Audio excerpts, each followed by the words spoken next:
Hi, Robby LeBlanc here with Las Vegas News Blog. We're over at UFC Gym at, which one? Blue Diamond. At Blue Diamond, and we got the one and only Sophia McDermott. How you doing, Sophia?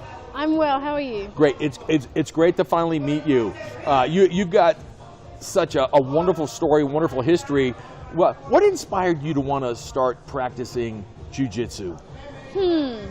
Well, I was actually a gymnast for a long time. I trained for about 10 years.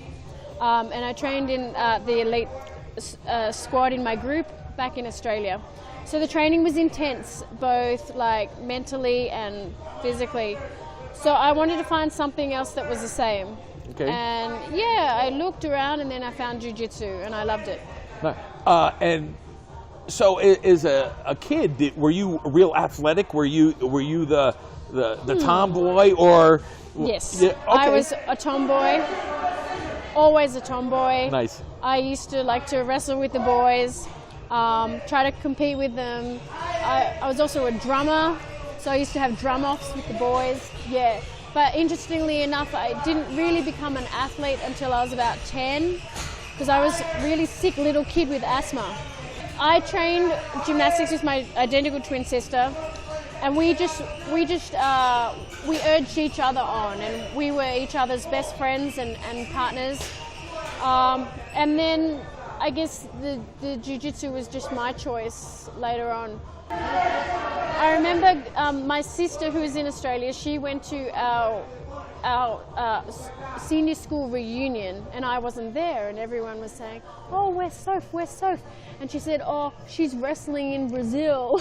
Nice, nice. I was at the World Championships in Brazil. But the interesting thing was that I came from like a really posh all-girls private school. Okay.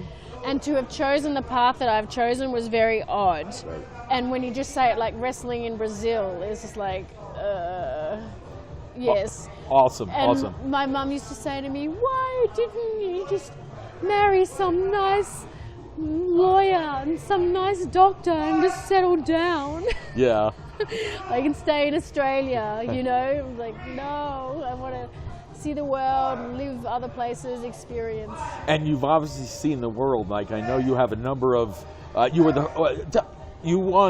the first female black belt, or? Yes. So I was the first female from Australia to be awarded a black belt, but also the first, I think, Australian in general to podium at the Worlds as a black belt, and Nogi Worlds too. So.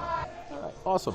So, in regard to training, when I got here, I saw a bunch of these little tykes. I mean, they were 2 feet nothing, and they were pulling arm bars. It just kind of made my heart smile. So, because you're one of the few female trainers at this level, Yeah. what do you see happening within female jiu-jitsu? I think as a female and running the jiu-jitsu program here, it speaks volumes really, and it's showing society and other women that this can be done. Like, women can take leadership roles.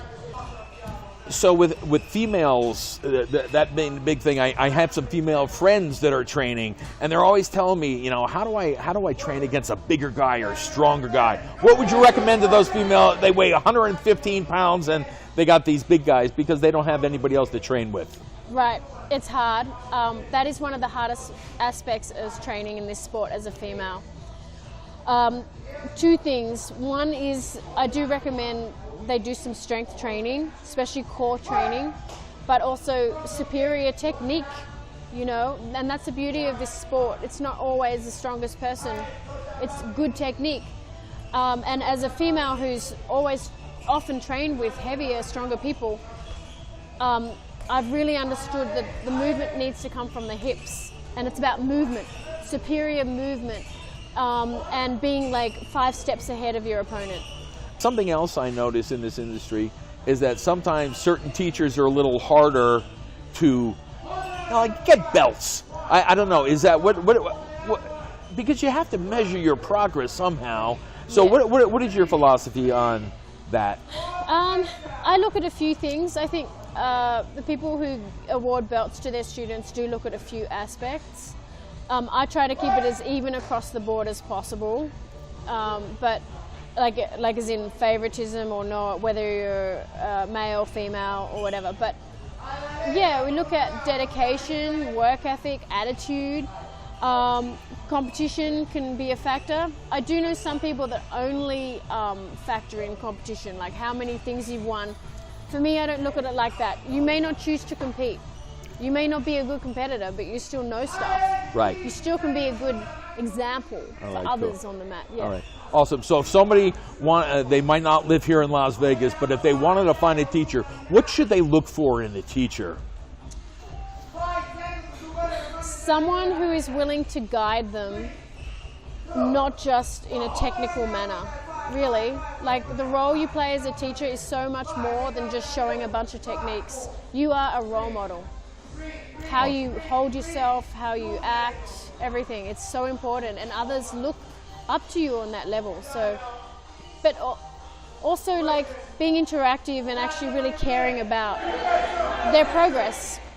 So in closing here, if people wanted to study with you, what's the best way for them to get in contact with you? Yep, you can reach out to me. You can always find me at my Instagram account. It's Sophia McDermott BJJ.